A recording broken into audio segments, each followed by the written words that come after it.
Sevgili arkadaşlar, Doktordan TV kanalına hepiniz hoş geldiniz. Bugünkü video konumuz horlama problemine nasıl son verebiliriz? Videomuzu izledikten sonra beğenmeyi ve abone olup bildirimleri açmayı unutmayınız. İyi seyirler. Horlama, üst solunum yollarından geçen havanın boğaz bölgesinden geçişi sırasında yumuşak dokunun titremesiyle oluşan sestir.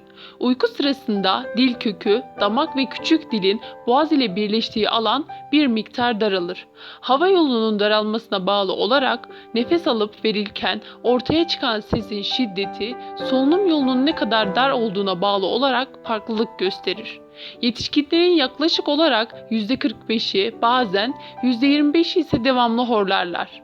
Horlayan kişilerin yaklaşık olarak %5'inde şiddetli horlama görülür.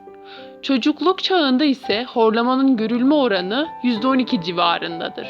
Horlama, var olan enfeksiyon hastalıklarının yarattığı etkiyle artırabileceği gibi horlamanın şiddeti, uyku pozisyonu, yaş ve kilo ile paralel olarak artar. Basit horlama olarak bilinen solunum kesilmesiyle ya da uykunun bölünmesine yol açamayan horlama şikayeti kişiye herhangi bir zarar vermez. Ancak bu durum evde birlikte yaşayan kişilerin uykusunun bölünmesine ya da uyku kalitelerinin düşmesine sebep olabilir. Tıkayıcı uyku apne sendromu ise horlamaya eşlik eden, solunumun kısa süre ile kesilmesine yol açan önemli bir rahatsızlıktır. Bazen bir gecede onlarca hatta yüzlerce kez tekrarlayan solunum durması pek çok sağlık problemine yol açabilir. Bu yüzden horlama sırasında çıkan sesin şiddetinden ziyade eşlik ettiği semptomlar önemlidir.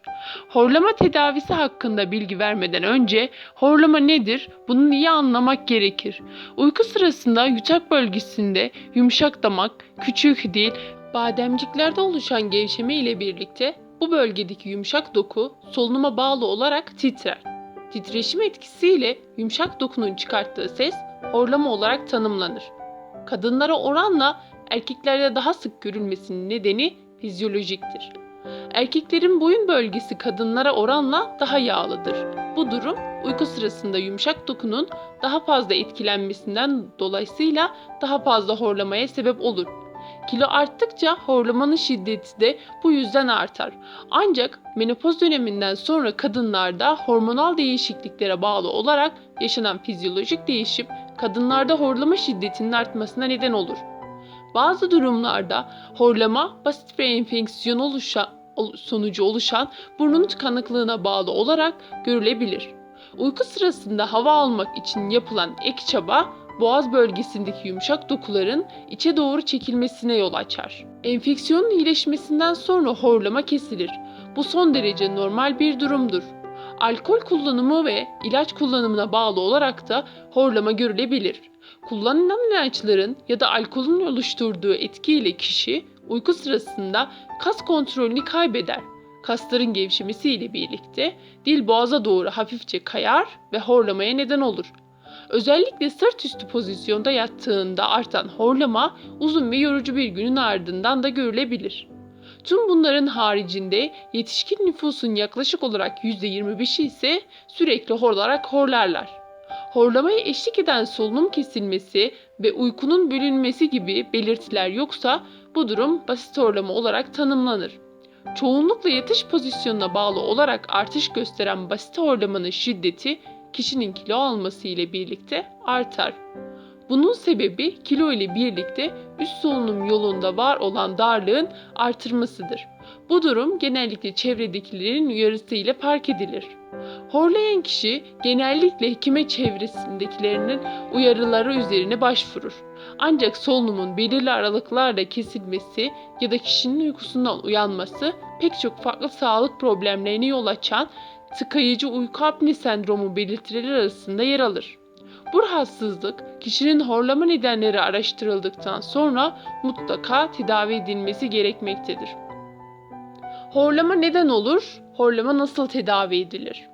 Uyku sırasında solunumun kesilmesi neden olmayan bu tip horlamalar uyku pozisyonunun değişmesiyle daha yüksek yastıkta uyunması, fazla kiloların verilmesi, hafif yiyecekler tüketilmesi, alkol ve sigara kullanımının bırakılması ve burun bandı kullanılması gibi çözümler de önlenebilir. Horlama nasıl geçer sorusuna verilebilecek en basit yanıt budur. Ancak tüm bunlara rağmen horlama şiddeti azalmıyorsa kişi kulak, burun, boğaz uzmanına başvurmalıdır. Hekim tarafından yapılan muayene ve ek tetkikler sonucunda horlamaya neden olan etkenler saptanır ve uygun tedavi düzenlenir. Bazı durumlarda multidisipliner bir yaklaşım ile ağız içi alet kullanımı önlenebilir. Ağız içi alet, diş hekimleri tarafından kişiye özel olarak yapılan, uyku öncesi ağza takılarak dilin arkaya doğru hareket etmesini engelleyen ve ağız içi boşluğunun artırılmasını sağlayan bir tür protezdir. Bir diğer tedavi yöntemi de cerrahi operasyondur. Ancak basit horlamaya bağlı olarak operasyon yapılmadan önce kişinin uyku laboratuvarları yatırılması ve uykusunun incelenmesi gerekir. Bazı durumlarda horlama rahatsızlık olarak değil, bir belirti olarak da ortaya çıkabilir. Tıkayıcı uyku apne sendromu olarak adlandırılan bu rahatsızlık dünya çapında %3 oranında görülse de 50 yaşın üzerindeki kilolu erkeklerde bu oran %50'ye kadar yükselir. Uyku apnesi tedavi edilmediğinde kalp ve beyin damarları etkilenir. Cinsel isteksizlikler, migren, yüksek tansiyon gibi rahatsızlıkların yanı sıra kalp krizine de yol açabilir. Tıkayıcı uyku apne sendromu nedir? Halk arasında uyku apnesi olarak da bilinen rahatsızlık, horlama, gündüz aşırı uyku hali ve en önemlisi uyurken solunum bir ya da birkaç kez durması ile karakterizedir. Başlangıçta dikkat eksikliği, unutkanlık, sinirlilik ve depresyon gibi problemlere yol açan uyku apnesi, tedavi edilmediğinde kalp hastalıkları gibi çok daha ciddi sağlık problemlerine yol açabilir. Uyku apne sendromunun diğer belirtilerinden bazıları şunlardır: sabah oluşan ağız kuruluğu, baş ağrısı ile uyanma, yeterince uyunmasına rağmen zor uyanma, uykuda oluşan baş, boyun ve göğüs bölgesinden oluşan terleme, gece nefes alamama hissi, diğer odalardan duyulacak şiddetli horlama, oturur pozisyonda uyuyakalma, gün içinde dayanılmaz uyku hissi. Kilo problemi yaşayan kişilerde ve erkeklerde sıklıkla görülen tıkayıcı uyku apnesi sendromu, zayıf fakat alt çenesi küçük ve geride, iri bademciklere sahip, kısa ve kalın boyunlu kişilerde de sıkça görülür. Mutlaka uyku laboratuvarlarına yatarak uykusunun incelenmesi gereken uyku apnesi hastalıkları için farklı tedavi yöntemleri mevcuttur. CPAP adı verilen ve sabit basınç üreten cihaz sayesinde uyku sırasında hava yolunun daralması engellenir. Gece uyumadan önce kişinin CPAP cihazını çalıştırarak maske takması yeterlidir.